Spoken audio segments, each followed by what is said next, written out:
What it do, golf fans? Welcome back to the Turn Dogs Golf Podcast. This is Liam. Alongside me is Jack. Jack, we had a skip podcast, but an overall wild week in golf. Yeah, I'll start off by saying 2 weeks ago we said we were doubtful for the podcast last night. The average arrival time from our golf trip was what, like 2:30 in the morning on Nah, average? three maybe, Three. three probably. Yeah. Yeah, that was I got in my place in Chicago at about 2:30 a.m. So I was down bad, and then as 6:15 for me. Yeah, 6:15 a.m. as a non-smart individual, I decided to work the entire day. And I finished that day, and I said, you know what, golf can wait 1 week. And thank gosh I did, because the guys that I was interested in didn't play well. So no much. Yeah, you could have given me 50 attempts last week on guys that I thought would have done well. I would not have gotten to Victor Hovland, who ended up winning the golf tournament. That's for sure. I know it was an approach-heavy course at Innisbrook, but it doesn't change the fact that it surprises me that he did well. He wouldn't have been high on my list either. With that being said, since we skipped a week, let's go back in time, discuss a bit about the players, and just kind of describe our FanDuel, DraftKings bets. Any thoughts, comments, concerns on the week that was Rory at the players? Well, I mean, I'll blow through it really quickly, just because obviously 2 weeks now nobody really cares about the players anymore. Obviously, Rory did win. Yep. Dominated. I went just really quickly on DraftKings and FanDuel, did win in all four. The only miss that I really had was Ludwig Aubert. That's because he was my top dog and decided to miss the cut basically everywhere. And then right into bets, we had another positive week. We went just shy of about a unit up, just to make things go really quick. So we are just a hair over 1.5 units up once again overall. There you go. For my lineups, FanDuel and DraftKings for the players, I had three guys miss the cut. Ludwig Aubert, Michael Kim, and Laurie Cantor. Michael Kim played his worst round in like 4 months on Thursday at the players. So unfortunately, even though I think he ended up missing the cut like on the number, he just couldn't pull through on that. So that was a little rough. So I didn't win money, I think, in either DraftKings or FanDuel, since I had those guys miss the cut. But to be fair, all of my other guys finished top 20. So I had Scotty, Tommy Fleetwood, Aaron Rai, Seb Straka, Shane Lowry, all finished T20 or better. As far as bets go, I had six. I had 4 wins, 6 losses, including Tommy Fleetwood to finish top 20 at plus 160. No, you had 4 wins, 2 losses, not 4 wins, 6 losses. Oh, my bad. I was counting 2-6. You are correct. Yeah, I had 4 wins, 2 losses on my 6 bets. Big win being Tommy Fleetwood top 20. My 2 losses were Christian Bezuidenhout over Eric Van Rijn and Aldrich Potgieter, and then Michael Kim top 40. Which turns out it happens. Jack, I think, was looking at that Bez bet too, so it's a good thing you didn't take it. But I still ended up positive 2.54 units on the week. I am up 17.13 units on the year. As far as my winners picks go, I had Scotty finished T20, Shane Lowry finished T20, and then Michael Kim missed the cut. So I did pick a wild card winner. I had Siwoo Kim over Sungjae Im, Tom Kim, Benny An, and KH Lee at plus 240. That was a W. That was impressive. I'm going to be honest. I didn't think that was going to win, so we're going to take that. But I am now 9 wins to 11 losses on wild cards. Anything else you want to highlight there? Or are we going to jump right on ahead? I mean, I could talk a little bit about the players in terms of guys that we were all over, things like that. At this point, it's 2 weeks past. No one cares. Everyone's trying to get to the new information. Exactly. So we'll skip over that. Monday playoff was weird. I loved it. I'm okay with it, but it was different. That's what I'm trying to say. It's like it almost felt like it highlighted golf more because it was a Monday morning playoff and there wasn't like other sports and things going on. So I'm sure the amount of people that watched that while they were like in their cubicles and their 9-to-5 jobs just skyrocketed. So it's always funny. All right, we are going to the Children's Houston Open in Houston, Texas. This is played at Memorial Park. It's personally, I think, a pretty fun event. This is actually a public course, so you can go play it as a listener in the podcast. Jack can play it and go shoot 70. I can play it and go shoot 130. Doesn't really matter who you are. It gets great reviews though every year from all the golfers that end up playing it, and it's honestly I don't know if highly regarded event is the right word to use, but it's always gotten rave reviews from everybody that's played it every year on the PGA Tour. Well, Uh, the reality of it is a staple event, not in the sense of like what a Honda Classic was. It's a really good event. But what it is a lot of guys are vamping up for the Masters. So this is yeah, really when now we've had Pebble, we've had another staple events, we've had Torrey Pines, we've had Sony Open where golf is really ramping up and obviously being really well done. But this is officially major season, ladies and gentlemen. And regardless if you want to think this and Valero are major season, this is a ramp up. This is why you see guys like Ricky Fowler playing in these events because they need points to qualify. These events matter so much, and that's why it's also so cool. yeah, it is. It is very interesting. Just some highlights on this course. It's a very fun course because it's not a lot of like thick rough, specifically around the greens on this course. Most of the greens will also only have one bunker around them, so a lot of the protection on this course is the slope and basically the ball rolling off of greens. You can look at it honestly from a satellite imagery view of the course, and you can see the undulation of some of the greens themselves just from a satellite view, which seems crazy. So that is a lot of the defense. If you don't put it in the right sector of the green, is probably a good word to describe it. That will hurt you. In terms of specifics, the strokes gained around the green ranks 7th amongst courses on the PGA Tour here in Houston. On top of that, the putting is actually ranked top 4. So short game is really going to be a heavy notice when it comes to that. Approach is pretty average, all things considered. So it's nothing too crazy. You obviously always want to look at that, but a short game here is going to have a little bit of extra intent. This event is kind of funny, specifically this year, because it's Scotty and Rory to fit the top of the leaderboard. And then the next best guys are like 35th plus overall in the world rankings. And like JJ Spawn, Aaron Rye, Siwoo. I don't know who else is in that grouping. Tony Finau. Yeah, that's the one that stood out to me. So it's really the two big guys and then a pretty significant drop off. All right. Do you wanna get into DraftKings pricing? Yeah, I just want to say really quick before we get into it, just for everybody's knowledge, this is going to be an event, according to the weather report, that is going to sop up water and moisture. So if it does rain how it's supposed to, this could turn into an all-out driving and approaching game. Not to, Liam, I know touched on short game. Texas does not have the water drainage system that a lot of courses in the Midwest do. So if it rains what it's supposed to do, it's going to be driver and approach heavy. If it doesn't, it's going to be a very heavy short game, up and down, sand safe, or not sand safe, up and down percentage play. If it rains, driver, approach, Victor Hovland. That's all you need. I think I lost 1.5 shots on short game and gained like 5.8 in terms of approach. It was nuts. Yeah, I mean, and Jack's right. Obviously, if it rains, it's going to change. It's going to change it up. I'm looking just based on the last few. One other thing to note, if you're a stats guy like me, I wouldn't look prior to 2020 because this used to be played at. It's not right now. It's at Memorial Park, but I want to say it's at like Houston Country Club, or it was played at a different Houston course that is not really a similar layout to where it is currently here at Memorial Park. So keep that in mind if you're looking at data. I wouldn't look further than 5 years back, although I normally wouldn't look further than 5 years back in most instances. All right, with that, Jack, in DraftKings, Scotty Scheffler at 12-7, Rory at 11-7. Do you have a preference between the two of them? I mean, it's so hard to say. And I know this is going to be like wild, but I think both Scotty and Rory are overpriced, which is pause with me because this field is terrible. And you have Scotty Scheffler and Rory, which are clear and ahead, far and away, number 1 and number 2. Scotty Scheffler is the safe pick. He has 2 runner-ups here in his last 3 years. He got a 9th place finish otherwise. And if it really goes weather-wise, you're talking about driver and ball striking. I don't think there's anybody on the planet that could argue that he's not 1 and at worst case 2 in terms of those metrics.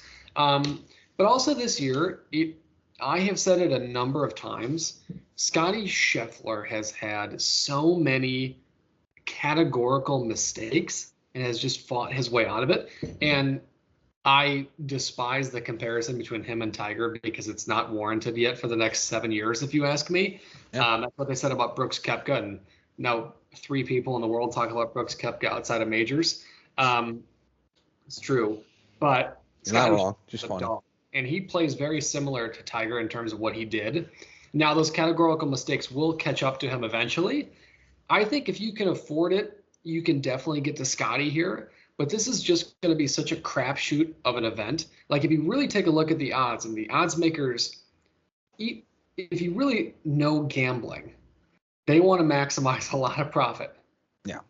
Scotty, Rory, JJ Spawn, Aaron Rai, and Min Woo Lee, I think, were the 5 versus the field. They are plus money. Like, they're plus like 2 to 1. So the odds makers don't think Scotty and Rory are going to win, which is really wild considering this field is really not great. Yeah. I don't know how to perceive that because my brain says Scotty and Rory are going to swim away from this. But because it's going to be such a heavy ball striking metric week, you're going to have guys like, I think Alejandro Tosti was runner-up last year. You're going to have guys that can randomly pop off for a week, and it scares me.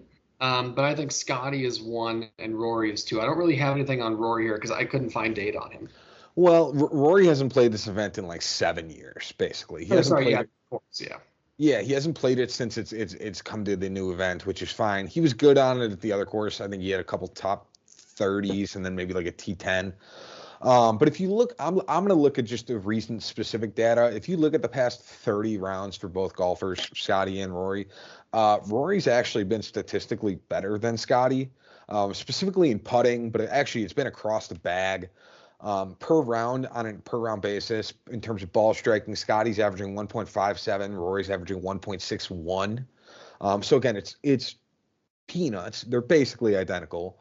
And I think, in all honesty, they'll both probably finish like top 10 in this event.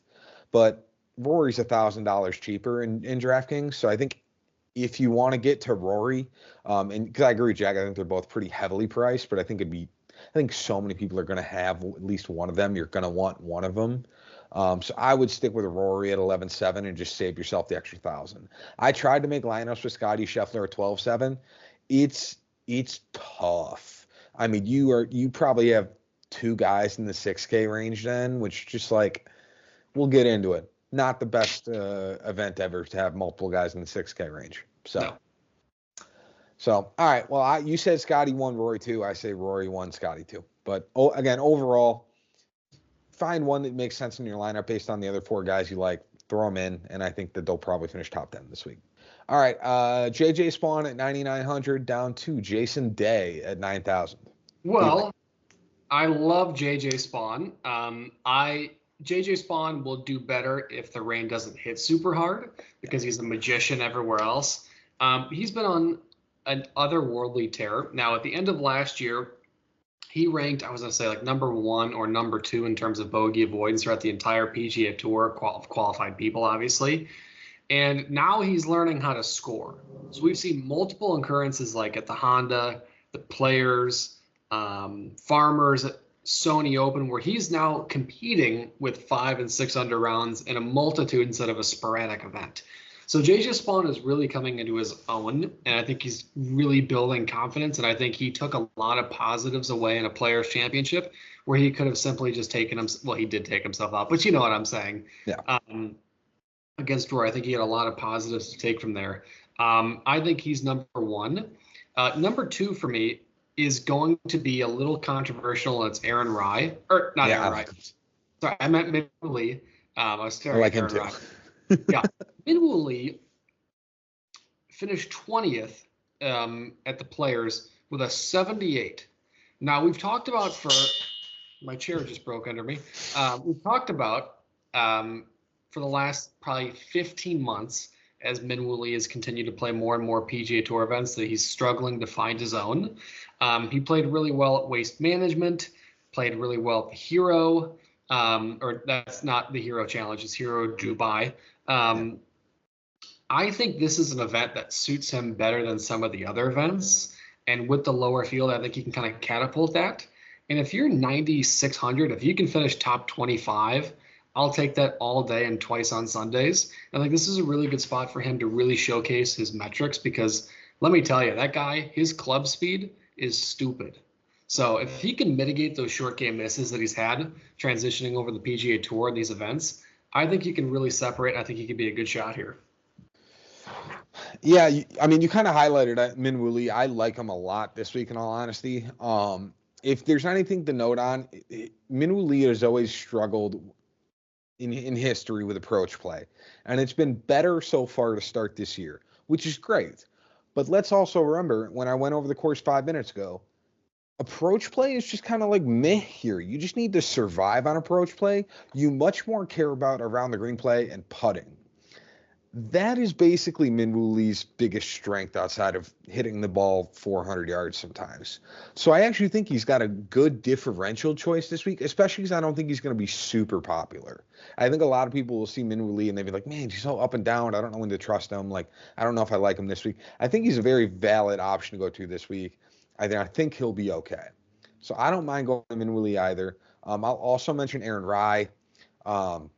He's kind of really figured out his golf game recently. If you take away his around the green play, which again is his weakness, so he's kind of the opposite of Min-Woo, where Min-Woo's really good with the short game, Aaron Rai is really good with the irons. But if you take away the around the green play, he's gained across the bag in each of his last 5 starts.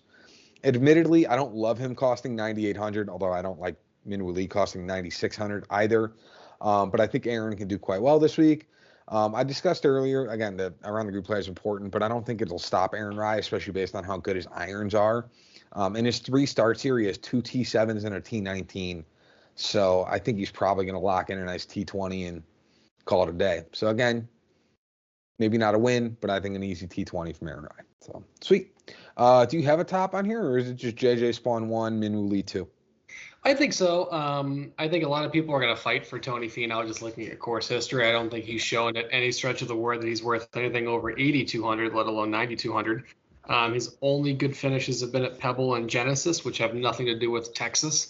So I just, course history aside, I don't see it. And maybe this can be a spot where Wyndham Clark decides to pull one out of the bag. His really only bad performances was at Amex and then withdrew at the Players, which again have nothing to do with Texas. So he could pop off, but I'm not holding my breath either way. Yeah, that's fair. I think for me, it's Aaron Rai and Min-Woo. And then I don't hate JJ Spawn. I just feel like whenever he's this highly priced, he does not live up to expectations. So it's honestly personal preference more than anything else. That it's just like, I can't get to JJ Spawn when he's the 3rd most expensive golfer in a field.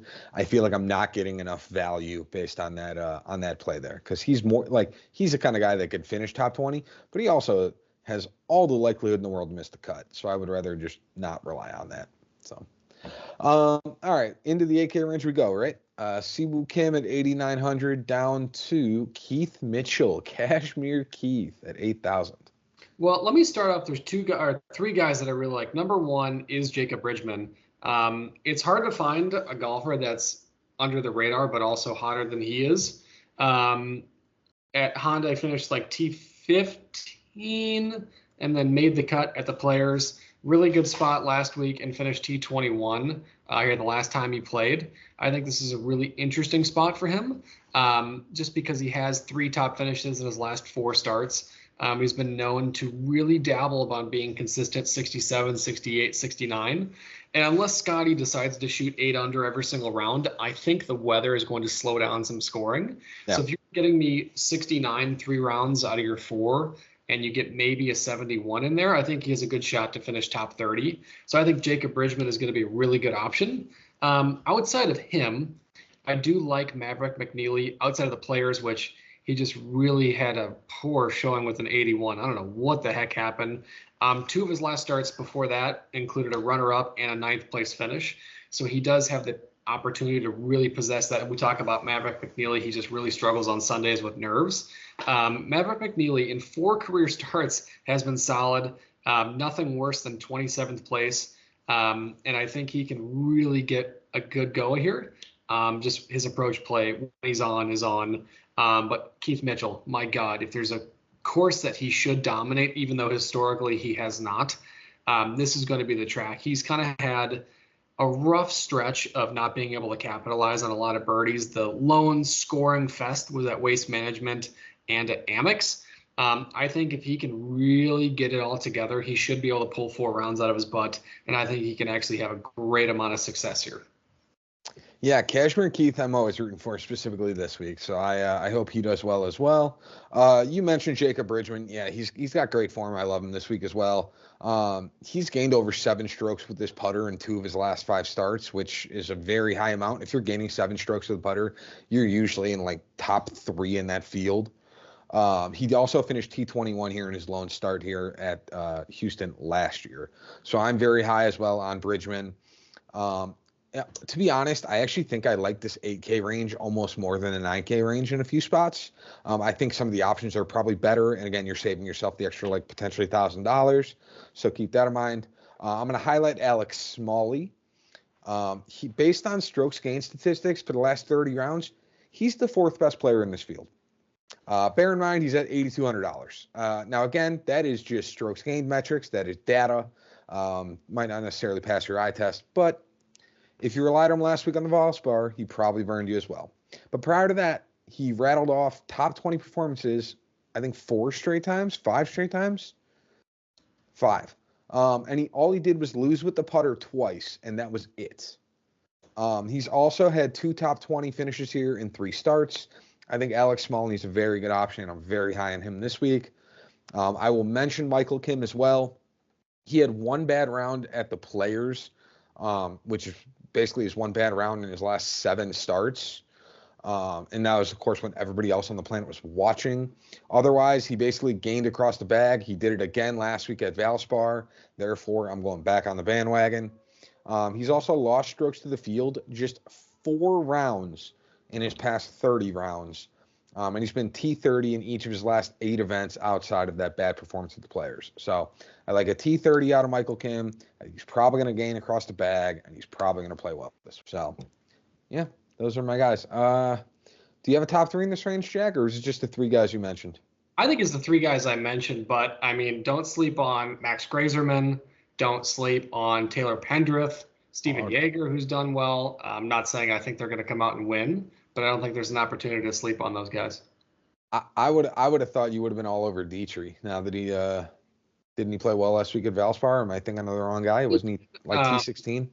Yeah, he did. He finished 22nd. 22nd? Okay, I'm mixing up names. But the 3 rounds before that, I just didn't like what I saw from him in terms of a placement. So I'm kind of him for 1 week, and then Sahith had a meltdown of the ages that was just sad to watch. But that was kind of a great club throw. I mean, it was kind of a twice. Well, the one that everybody televised. The other one they didn't really televise as much. The televised one was a pretty good club throw, all things considered. All right, into the 7K range we go. We've got Ben Griffin at 7,900 down to, oh my gosh, there's a lot. Is that Carl Phillips? Yeah, it is 7,000. Yeah, I think first guy I want to take a look at is Harris English. Harris English notoriously has been a chaotic whirlwind for betting affairs, where he can go from 121st or whatever he was in Hawaii to winning at Farmers at Torrey Pines. Other than that, he's been fairly consistent the entire year. Now he's done a lot better in these events that have been able to afford a 72 or a 73 in terms of the scoring. In this event, I don't know if it will get there. I think Harris English has really, really kind of fine-tuned his game after the last 2 years of struggles and injuries and whatnot. I really like where his driver's at. It's putting him in a lot of really good positions. And I think he can really capitalize on that. I also think Max McGreevy is being so slept on this week. You see 23 of 35 cuts on DraftKings, and it probably really scares a lot of people, which is great. But if you take a look at like his last 6 weeks of golf, 54th is his worst, and that was last week. So outside of that, he's a 20, a 40, a 4, and a 25. So this guy's been playing really, really good for 7,400. As long as he makes a cut, I am an incredibly, incredibly happy gentleman. Yeah, no, I have some disgusting names in this range. I'm going to be completely honest, but there are some guys I'm looking into. This is a name we have not said on this podcast in what feels like years. Davis Riley. Let me be abundantly clear. On him. I don't get it. What's up? Every single person on golf Twitter is on him, and I think they're morons. Well, again, I don't think I'm going to go with him, but I want to highlight a couple things. He's made 4 straight cuts, and if you take away his bad off the tee play, which he has not gained off the tee in 11 starts, so he's probably going to lose again here at Houston Open. Otherwise, he had gained across the bag in 5 starts. So his last 5 starts, if you take away off the tee, he's gained in 5 starts. During that stretch, he's got 2 top 10s, a T38, and 2 top 50s. He will probably lose again off the tee, but he's turning the corner, and it's promising. He's also played here 3 times. He has 3 straight top 30 finishes. So I think he's an option to go to. I won't go to him, but I'm definitely going to monitor him this week because I just want to see what kind of, is this everybody hyping him up and seeing what sticks? So I don't know if I'd throw like bets or anything else on him, but maybe keep an eye on him. See if he plays Saturday or Sunday and how well he's doing. So I think it's scary because there's 2 things. One, to your point, Davis Riley has had success, and he's been turning a corner. But Davis Riley used to be the guy that was, okay, we need to shoot 68, and it's guaranteed. You have to go to Davis Riley. Now, Davis Riley is playing in an event that if you're losing off the tee, you're going to struggle, especially if that weather comes through. But he's also like, you can't. Golf is a weird sport where a lot of storylines come into play and a lot of people feed on storylines, but the reality it is it's putting a golf ball in the hole if you really dumb it down. And Davis Riley over the last 36 months has done nothing good outside of the last 3 weeks plus a handful of others over the last 3 years to really prove that. And if you have a guy like that at the same exact price as Patrick Rodgers, who has contended for 3 events this year, now granted that's a peanut answer, but it really makes me question because there's also guys like Nick Taylor below him. That's who I was going to do next. I like him more. For 7 of his last 8 weeks, and contend is, I know, a liberal term, but 7 of his last 8 weeks. It doesn't make sense to me why everybody's going to him. And a lot of people do go on golf Twitter and they go, who do I put in my DraftKings? And he's popping up everywhere. It's worrisome for me.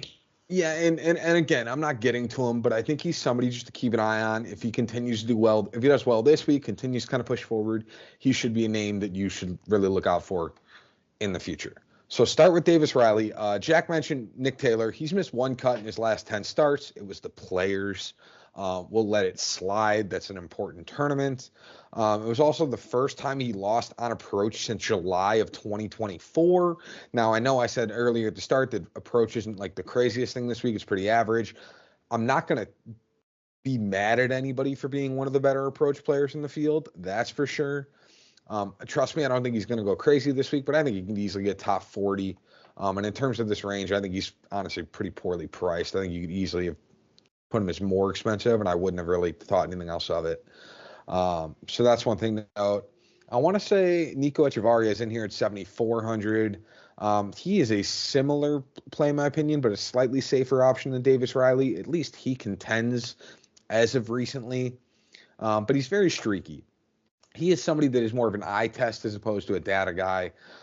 He has missed 5 cuts in a row in his last 10 starts, but then he followed it up making 4 of 5 cuts with 3 of them being top 20. He just finished T16 at the Valspar after missing 4 cuts in a row. So if you look at those kind of stats, I mean, Nico is a streaky golfer. He could be a very interesting option this week. And he is one of the few guys down here that has the ability, I think, to contend like on any given week, on any given golf course. Now, there are other guys that are, I'm sure, like one of the Højgaard brothers will contend on a specific event, but like you get the gist. Last guy I will mention here is in the low Ks. He's 7,300. Lee Hodges. If you want the opposite of like Davis Riley and Nico Echevarria, then Lee's probably your best choice. He hasn't played since the Waste Management in Phoenix, but he also hasn't missed a cut since October of 2024. During that stretch, which is like, I think 8 or 9 starts, he had 1 finish outside of top 40. And normally he's not the best putter on the planet, but he's actually gained with putter in 5 of those 8 starts. So I think, especially at 7,300, this is a pretty weak bottom tier. Lee Hodges is a great one to just make the cut, and he won't really hurt you in terms of your lineup. Anybody else for you in the 7K range, or are you good? I'm good. All right, into the 6K range we go. We've got Ryan Fox. Oh, boy. down to, okay, Rafael Campos. I know that name. Yeah, it's an interesting category. I personally don't stake any single person inside of the 6K range. I think it's a very scary territory to be at, especially an event like this where they're categorizing it based on data. I will say that Matt Wallace, Ryan Fox, and Charlie Hoffman are the only three golfers that are under the 110th OWGR ranking. And for your knowledge, Matt Wallace has missed four of his last six cuts, or one, two, three, four, five. Yeah, four of his last six cuts. So it could be in very scary territory. Ryan Fox has scattered by. His only two missed cuts on the year have been in at Mexico and Cognizant. So he could be a sneaky play to make the cut if you're really digging deep. I don't know if this is a pot geeter week because the last two performances that he's had, not to say I called it, but I said he was going to suck. And then he decided to basically do even worse than I thought, especially at the Players where he topped his tee shot in the only hole that he had the opportunity to capitalize on strokes for. If he can have at least even a negative 7% on the accuracy numbers, he may make a cut. But I'm not confident going to basically anybody here outside of maybe Quade Cummins because his irons have just been unholy, like randomly. I can't tell you anything else. Yeah, this 6K range, Jack's right, is pretty brutal. I don't really want anybody here. I have three guys listed. One of them was Quade Cummins, and that was, again, just based on his irons. Jack highlighted it, so that's a good one. If you want a guy to take a shot on, Mac Meisner isn't the worst option in this range. He's spectacular around the green. He's actually top 20 on the PGA Tour in strokes gained around the green, and he's gained in each of his last 10 starts. His only issue is that he's got awful approach play right now. He's lost in four of his last five. I think he can probably have his short game carry him to a made cut. But again, if the weather is awful, Mac Meisner is therefore probably going to be even more awful. So then you get to Chris Ventura, who's an interesting option. He's top 15 on the PGA Tour in total driving. He's also top 50, 5-0, in putting. So his around the green play is probably the one thing that isn't his strongest point. He's about tour average. But he's made six of his last seven cuts. He missed the cut again at the Players. If people are missing cuts at the Players in this range, I'm not going to freak out because it's a really difficult golf tournament to make the cut on, and this is not at the same level of playing field. I think Chris Ventura, if you need to get to the 6K range, he is 6,600, 6,700. Is a valid and viable option if you need to make a cut. And it's just, last thing I'll say is it's so refreshing to see Nate Lashley at 6,300. Jack highlights me every week. I'll get a text from him. He'll say, just so you know, Nate Lashley missed the cut again. And so he highlights it every week it comes up where he's like, oh, Nate Lashley is still missing cuts. Still missing cuts. Not so, no, I know. There's some sarcasm there. If people can't hear it in my voice, I don't know what to tell you. Sorry. But yeah, there you go. Nate Lashley, 6,300 in a weak field. So Jack, what are we looking at as far as DraftKings pricing goes? We are looking at a skedaddle of a lineup that I probably wouldn't recommend anybody take. I'm literally only putting this in the most bottom of the barrel contest because I'm not confident, which is probably not a good thing, I should say, but I'm always transparent with everybody. First guy I have is JJ Spawn at 9,900. Second guy I have was Wyndham Clark at 9,100. Maverick McNeely at 8,300. Harris English at 7,800. And Nikolai Hoyard and Max McGreevy at 7,400 apiece. It's either going to be Rory and Scotty blow away the field because combined in the events that they've played, they've won 11 of their last 20. And then the fields that they haven't been a part of together, it's like 50% win clip, something crazy stat wise like that. So I either think that everybody's going to be on them and DFS wise, it's going to be a nightmare, whether they do well or don't do well. So I just avoided it completely. That's fair. I am in fact sticking with Rory in my DraftKings lineup. I've got Rory McIlroy 11,700. I have Michael Kim at 8,700. I have Alex Smalley at 8,200. I have Nick Taylor at 7,500. I have Lee Hodges at 7,300, and I have Chris Ventura at 6,600. So don't hate the lineup. I think that those top 5 guys are all solid. And then again, Chris Ventura's just got to make a cut. Yeah. FanDuel pretty much kind of coerced, but same thing. JJ Spawn 11,600. I have Maverick McNeely at 10 flat. I do have Keith Mitchell at 9,900 just in case he goes wire to wire. I have Harris English at 96, Jacob Bridgman at 93, and then Max McGreevy at 89. There you go. I have 1 or 2 of the same guys on mine. My FanDuel is pretty identical to my DraftKings. Again, Rory 13-7. I have Michael Kim at 10-7. I have Maverick McNeely at 10,000. Alex Smalley at 9,900. Lee Hodges at 8,800, and then Chris Ventura 7,400. So almost identical. I think I swapped out Nick Taylor for Maverick McNeely. So it'll be fun. Yeah. Sweet. All right, bets. How we looking? Bets. I have 6 bets. I have a 5-uniter in that. So, ladies and gentlemen, get ready. It is Maverick McNeely to make the cut at -200.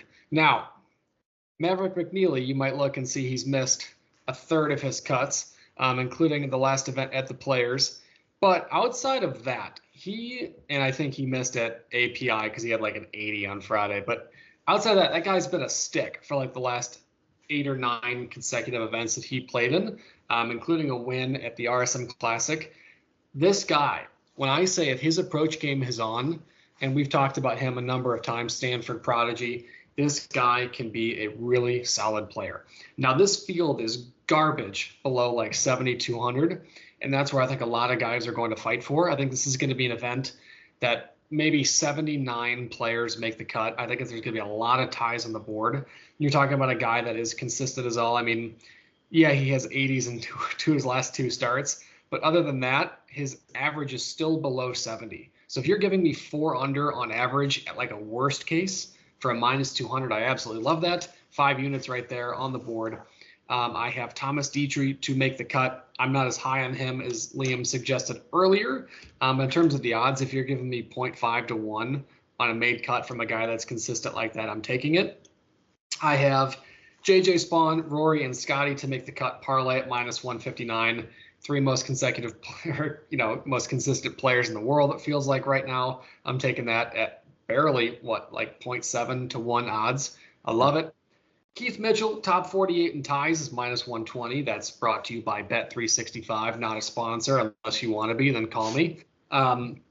They have placement bets, which are my favorite personally when the guys come out. So I think he's going to be a really, really underpicked player this week, especially on the betting lines. And 48th, that's basically 10 spots better than, making a cut. So I'm happy with that. Yep. I have Max Grazerman, top 40 at even money, and then I have Jacob Bridgman, top 40 at about -140. It's kind of funny. I'm looking through this right now. You have 6 bets. 5 of them are minuses. One is plus. I also have 6 bets, but I have 5 in the plus and then 1 in the minus. But I don't hate any of my bets. That's the issue. Is I feel like a lot of them I'm like, yeah, like that's a solid bet. I'd take that. But just funny. The combined we end up equaling 6 and 6 as far as positives and negatives. For my bets, I have the 6. The first one is going to be Alex Smalley, top 40. It's +100. The odds makers on Bet365 do not like Alex Smalley, and therefore, I'm all over it because I think he's going to do just fine this week. Again, if he doesn't finish top 40, that'd be the first time outside of, I think, the Players in 8 weeks, 7 weeks. So I'm okay with that. If you really take a look, not to cut you off, but Bet365 also has him at 45th or better at -120. So you can even take the extra 5 spots then. There you go. My second bet is going to be Rory McIlroy, top 10 at +110. Again, assuming that Rory and Scotty run away with this, that is going to be a just fine bet. My third bet is going to be Michael Kim, top 30 at +105. Again, I like Michael Kim as well this week. Fourth bet is going to be Jacob Bridgman over Sung Jae Im at +110. I know Sung Jae Im has been very up and down, and I do mean very up and very down so far this season. So give me Jacob Bridgman, who's just been more consistent. I have Nick Taylor over Kurt Kitayama. Again, I'm going to take Nick Taylor's consistency over Kitayama's potential upside, and that's +100. And then I have Aaron Rai over Davis Thompson at -120. That feels very, very good. So I like those 6 bets. On to winners and wild cards. What are we looking at, Jack? Yeah, I have for my wild card, I do have Jacob Bridgman top 10 at plus 375. Hmm. It's an interesting one for me because if you really think about it, he only has 2 top 10s, and both of them are coming in his last 4 events. 15th at API and 21st, Amex 12th at Bermuda, 14th at the WWT. This guy's been right around the leaderboard for a number of events, including some really high profile ones, like Honda Classic, he was runner up in. This guy's also really on fire with the driving and the approach game right now, which if the weather comes in how it's supposed to, I think he can really capitalize that in comparison to the bottom 50% of the field. So if this stretches out and there's a lot of ties in this event, I could see Jacob Bridgman sneaking out and coming out ahead, especially with the way he's been putting, which I know isn't necessarily a huge conversation point with this event, but it only helps. So, almost 4-1 odds for a top 10. I'm taking that all day. Yeah, that's fair. My wild card, I kind of highlighted earlier. I was going to keep tabs on them, but I'm going to say Davis Riley top 30 is plus 200. Again, I'm not putting full units on it or anything, but as a wild card, top 30, he's always finished top 30 at this event. I think it's a valid play, especially at a plus 200 number. So I'm quite content with checking to see what happens with Davis Riley this week. Yeah. And then lastly, my winners. I think it would be unfair. Well, not unfair, but scary to burn a Scotty or Rory because, I mean, between the two of those guys, they take up like 60% of the market on winners bets already to start the week. It's scary because if you pick him and he wins, obviously it's great. But if you don't, you burned a high caliber player in kind of a trash field. So I stayed away. I have Maverick McNeely at 55-1. I have Max Grazerman 65-1 and Max McGreevy at 100-1. Although Jacob Bridgman was a guy I almost did at 45-1, but every time I've had him in lineups, bets, and a wild card and a winner, they seem to basically go on vacation a little early. No, that's fair. In all honesty, I agree. Yeah, if you have the flexibility to just play Scotty and or Rory this week as winners picks, do it. I don't blame you. That's probably the smart play and the play that we would normally take. But we're looking for kind of the differential options here as far as wanting somebody that has that upside that isn't a top 2 player in this field / the world. So with that, my 3 picks, I'm going to have Minwoo Lee at 35-1. I got Alex Smalley at 60-1. And then I have Nick Taylor at 90-1. I had Jacob Bridgman in there for a while. I think he was 45 or 50-1. But I think Nick Taylor fits the mold of taking a bit more of a flyer. Bridgman isn't necessarily as much of a flyer at this point anymore, especially under 50-1 odds. So Nick Taylor at 90-1 feels better. Sweet.